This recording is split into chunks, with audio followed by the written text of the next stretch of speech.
উড়িয়াহাট নামে একটি গ্রামে এক বুড়ি বাস করত। সেই বুড়ির দুই ছেলে এবং দুই মেয়ে ছিল। দুই মেয়ের বিয়ে হয়ে গিয়েছে। মহিলাটি একদিন জঙ্গল দিয়ে হেঁটে যাচ্ছিল।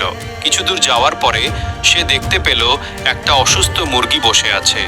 সেই বৃদ্ধ মহিলাটি সেই মুরগিটাকে বাড়ি নিয়েই এলো, আর সে সেই মুরগিটাকে পালন করতে শুরু করলো। আর কিছুদিন পরে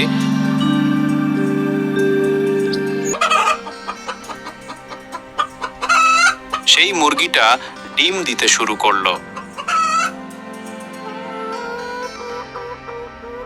আর সেই ডিম বিক্রি করে বৃদ্ধ মহিলা তার সংসার চালাতো।